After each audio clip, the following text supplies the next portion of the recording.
નમસ્કાર દર્શક મિત્રો, તના સમાચારમાં આપનું સ્વાગત છે। ડુપ્લિકેટ નાયબ કલેક્ટર મહિલા સામે વધુ એક ગુનો નોંધાયો। જે જાસાળીને વિશ્વાસ અપાવવા ડુપ્લિકેટ ડોક્યુમેન્ટ પણ બનાવી આપ્યા। રિંગ રોડ ઉપર જ્વેલર્સના વેપારી સાથે ₹12 લાખથી વધુની ઠગાઈ કરનાર ડુપ્લિકેટ નાયબ કલેક્ટર મહિલાને પોલીસે ઝડપી પાડ્યા બાદ એક પછી એક અનેક ઠગાઈના કિસ્સાઓ સામે આવ્યા છે। ગતરોજ ડુપ્લિકેટ નાયબ કલેક્ટર સામે અને તેના મળતિયા સાથે વધુ એક છેતરપિંડીની પોલીસ ફરિયાદ નોંધાઈ છે, જેમાં તેઓએ લોકોને સુરત મહાનગરપાલિકામાં નોકરી અપાવવાના બહાને બે વ્યક્તિ પાસેથી ₹1.40 લાખ પડાવી લીધા હતા।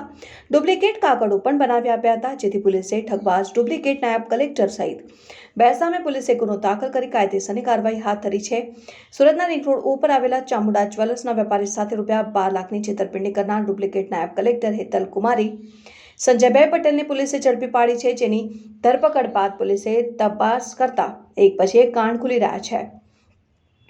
સુરત શહેરમાં અલગ અલગ લોકોને અલગ અલગ રીતે તેમણે ઠગ્યા હોવાનું સામે આવી રહ્યું છે। આ દરમિયાન સલામતપુરા રુસ્તમપુરામાં પોલીસ ચોકી પાસે અકબર શહીદનો ટેકરો પાસે રહેતા અહેમદ ખાન પઠાણે ગતરોજ હેતલ કુમારીને તેની સાથેના ઇસમ સામે છેતરપિંડીની પોલીસ ફરિયાદ નોંધાવી છે, જેમાં તેઓને જણાવ્યું હતું કે ડેપ્યુટી કલેક્ટર તરીકે ઓળખ આપનાર હેતલ કુમારીએ તેઓને સુરત મહાનગરપાલિકાના અલગ અલગ વિભાગમાં નોકરી અપાવીશ તેમ કહી પોતાની પાસેથી તેઓની શાળી જાકેરા બીબીનાઓને સુપરવાઇઝર અને પટ્ટાવાળાની નોકરી અપાવવાના બહાને બંને પાસેથી 70,000 મળી કુલ ₹1.40 લાખ પડાવ્યા હતા, જેઓને વિશ્વાસ અપાવવા ખોટા કોટલેખનવાળું ગુજરાત ગૌણ સેવા પસંદગી મંડળ ગાંધીનગરના સંમતિપત્ર ઉપર સહી લઈ 3 મહિના બાદ બનાવટી તથા ખોટા કોટલેખનવાળા ગુજરાત ગૌણ સેવા પસંદીદા મંડળ ગાંધીનગરના વાળું ટ્રેનિંગ લેટર ગાંધીનગર વાળું કાગળ કે જેની ઉપર ખોટા બનાવટી તથા ખોટા કોટલેખનવાળા સુરત મહાનગરપાલિકા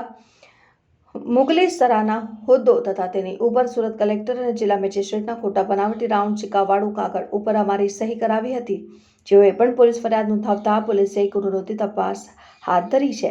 બ્યુરો રિપોર્ટ તના સમાચાર સુરત। સલાબતપુરા પોલીસ સ્ટેશનમાં 2 દિવસ પહેલાં એક ગુનો નોંધવામાં આવ્યો હતો। આ ગુનામાં એક ડેપ્યુટી કલેક્ટર તરીકે પોતાને ઓળખાવી અને છેતરપિંડી કરવાની બાબત સામે હતી, જેમાં પોલીસે વધુ ઇન્વેસ્ટિગેશન હાથ ધર્યું હતું।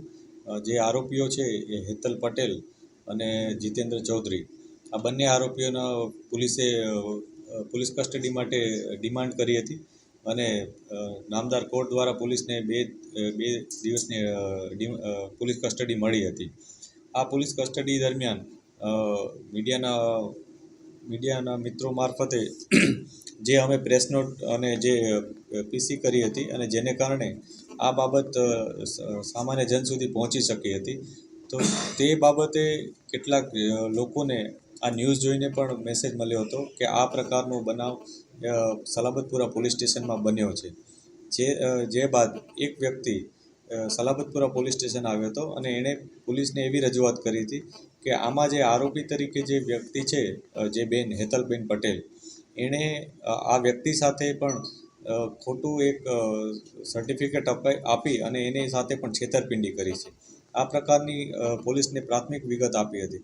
ત્યારબાદ પોલીસે એને વધુ પૂછપરછ કરતાં તેણે આ વ્યક્તિએ જણાવ્યું હતું કે પોતે ત્યાં સલાબતપુરામાં નાની લારી ચલાવે છે અને એને એક અન્ય વ્યક્તિ કે જે દાણા ચણાની લારી ચલાવે છે, એ વ્યક્તિએ આવીને એવી વાત કરી હતી કે આ હેતલબેન પટેલ ગાંધીનગરમાં ડેપ્યુટી કલેક્ટરનો હોદ્દો ધરાવે છે અને એસએમસીમાં તે નોકરી અપાવી શકવાની પોતાની એની ક્ષમતા છે અને એ રીતના એ કેટલાક રૂપિયા લઈ અને નોકરી અપાવી શકશે, એ પ્રકારની વાત દાણા ચણાવાળા વ્યક્તિએ આ ભોગ બનનાર વ્યક્તિને કરી હતી।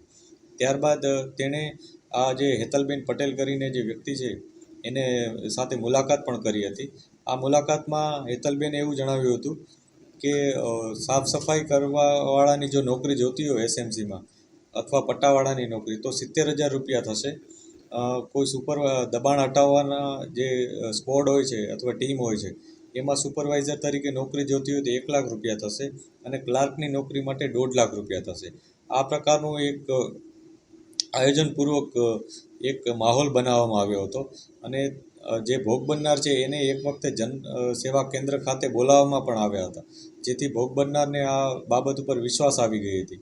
ત્યારબાદ હેતલ પટેલે પોતાની રીતના આજે એક ટ્રેનિંગના સર્ટિફિકેટ્સ, એપોઇન્ટમેન્ટ લેટર્સ, ગાંધીનગર ગૌણ સેવા પસંદગી મંડળ એ પ્રકારના હેડિંગવાળા પત્રો, એની નીચે એસએમસીના CDHOના સહી સિક્કા વગેરે વગેરે પ્રકારના અનેક પ્રકારના ડોક્યુમેન્ટ બનાવી અને જે અરજદારો છે એ લોકોને ભોળવ્યા હતા, એમને એ સર્ટિફિકેટ આપ્યા હતા અને પૈસા લઈ લીધા હતા.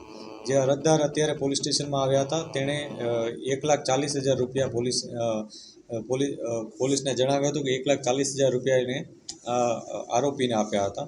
જે અનુસંધાને પોલીસે ફાઇનલી એક FIR નોંધેલી છે, જેમાં ગેરકાયદેસર ફોર ડોક્યુમેન્ટ બનાવવા અને એનો ઉપયોગ કરવો વગેરે મુજબની IPCની કલમો ઉમેરવામાં આવી છે.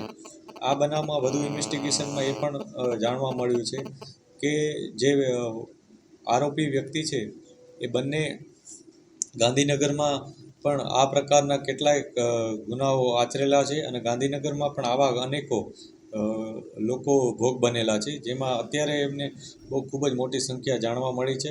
છતાં અમે તમામ બાબતો કન્ફર્મ કરીએ છીએ. અન્ય કેટલા ભોગ બનનાર છે કે નહીં એની પણ અમે ઇન્ફોર્મેશન મેળવી રહ્યા છીએ, જેથી અમે ફાઇનલી આના ઉપર વધુ કામગીરી કરી શકીએ.